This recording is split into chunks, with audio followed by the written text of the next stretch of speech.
welcome back to the channel, and today we have a quick comparison of the Haute42 M Plus 16, the T16, and the R16. So before we dive in, I just want to do a quick overview of what we have here and the different features, right? So when it comes to the M Plus, we have our start and home right here on the top right, from right to left. Then we have our L3, R3, and all the buttons you need. Here we have two L3s and one R3. We have two up buttons, and the rest are your control buttons. There's nothing on the bottom. There's a lip for comfort, nothing on either side. And then the top has your power and your pass-through port, right? So I'll put that right here. Next we have the T. When we look at the T, there's nothing on the bottom, nothing on the left. The right is your pass-through, the top is your power. Same, we have the two L3 buttons, the one R3, and the two up buttons, right? And the rest is the same. Just like that one, your top right, you have your home and start. So as soon as you plug these in, you press your home and start, that'll activate it and do all those things, right? And then we have our R16. We have all of our buttons laid across. The L3 is now here and here. So we have our two L3s and the one R3 right here. On the bottom, there's nothing. On here, there's nothing. The top is your power and the right is your pass-through, right? So I'm gonna lay that back here.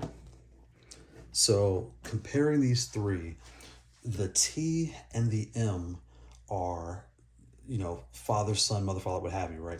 The T is where it started and the polished version is the M. So as we move through this, we're going to talk about the T and the R, but this is all one and the same. This is an upgrade.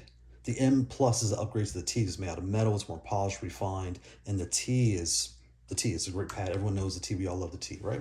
So when it comes to the size, we're going to do the paper test. So I like to take a standard piece of American printer paper. I'll turn it sideways, and when I lay it on top here, you can see that the R16 is one sheet of paper wide plus one Brooks adapter and about one adapter shorter, right? When it comes to the T, it is one piece of paper plus one Brooks adapter, the same, right? When it comes to height, one sheet of paper minus one Brooks adapter, exactly the same. So the R and the T are the exact same size. When it comes to the M Plus, we'll put the paper here. It is, again, roughly one Brooks adapter shorter, just like the T. And when it comes to width, it is roughly one Brooks adapter wider. So if you look at the numbers, they're not exactly the same, but when you're using them in person, these two are roughly the same. The M is barely bigger compared to this one, but you wouldn't notice it. And then when it comes to the R and the T, they feel the exact same width and the exact same height. The only difference you'll notice is this top here, and it's kind of a weird example, but I'm gonna say it. It's basically 2/4 lower than this device. So when your hand is resting on the T, 2/4 lower, 2.5 millimeters. I believe this is 10 millimeters, this is 12.5, right? So roughly 2/4, 2.5 millimeters lower is the R, and that kind of sits you lower for the rings, and that's because the rings are the extra 2.5 millimeters, and we'll dive into that more in a second. So why do we do the paper test? If you're at home and you're not sure how big this is, you could take a piece of paper, put it on your lap, put it on a table, wherever you need to, and kind of play like this. Right, remember it's slightly wider, but again, this gives you a clue of how big all of these are. So when people say that, these are large devices, these are the large in the product line in this style of flat, the leverless controller, but they are roughly this big. So now we've seen the features and sizes are roughly all the same across the board. We're going to go ahead and remove the M Plus, and we're going to compare the T16 and the R16 and go from there.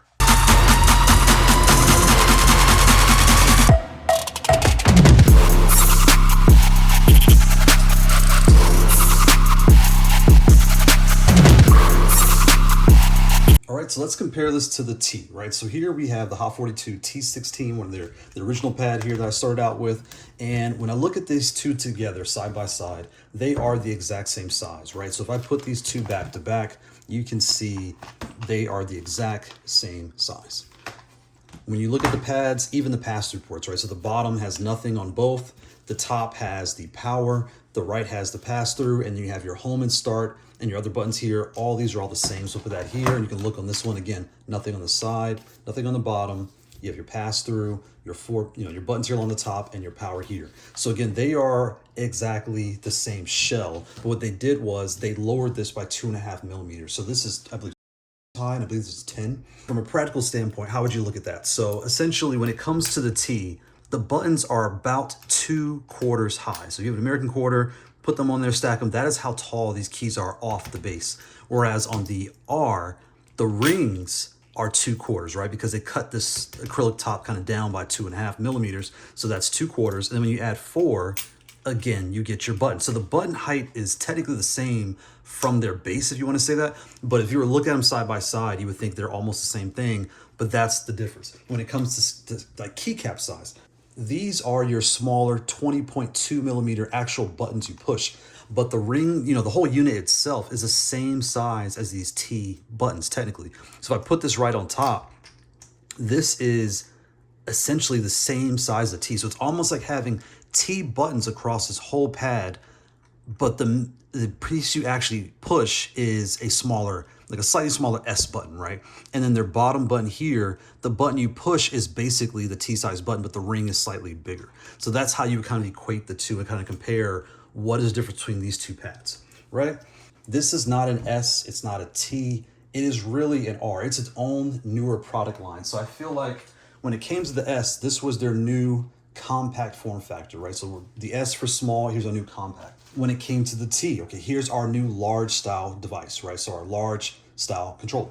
And from there, the T evolved into the M+, the S evolved into the P, which is more of a, you know, refined product. And when I look at the R, I feel like this is a new product line. This, I would not be surprised they do another version of this with a different shell, be it metal or what have you. But again, this is competing with this.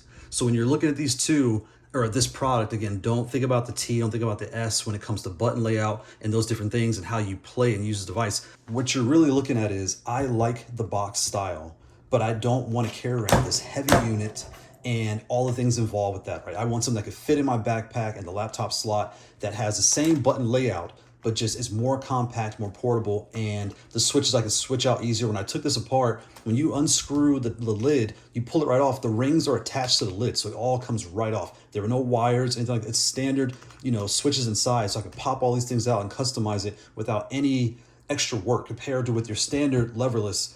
In the box style, they are boxed because the components inside need space to fit the wires and plugs. So you have to pull each one by one, all the wires and all those different things. Whereas with this is just all in one unit, compact and ready to go.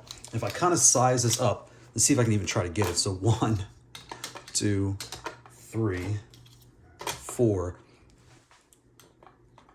5. So this is roughly 5 adapters shorter and flatter than your standard box style device. Let's put this on top. So when it comes to height and width, like even the button layout, if I put this in the middle here, you can see the button. Here's our bottom button there. It's hard to tell, but they're essentially the same layout. Essentially, a little bit more spacing here, but they're very, very similar to your standard box style layout. When it comes to height, you know, width, you can see here it is basically 1, 2, 2.5, not as wide as the box, and roughly 1, 1.5, not as tall. So again, this is your compact form factor for a box style device. So when it comes to the R16, again, this is a new product in their lineup. You have your small S, you have your larger T, and now you have your button style R, right? So if you're from a box, this is really the audience they're targeting. If you have a box style and you do not want to carry on such a large device, the R is the replacement for that, right? It has the same layout, the same feel, and it's just way lighter, way smaller, and a lot more compact, allowing you to do the same amount of customizations without nearly as much work to get it done. So if you have the larger style and want to make it flatter and lighter, or if you have the flat style and you want to try the button layout, this is a nice blend of both. Then I think you'll like this a lot. And if you're looking for an S wide, I would imagine them possibly making and keeping the S and just adding an S wide, right? Where it's the same as the T shell, just the same button spacing and layout as the S and all the different styles of S. And that would be another product in their lineup, right? So there we go. That's the R16. Thanks for watching.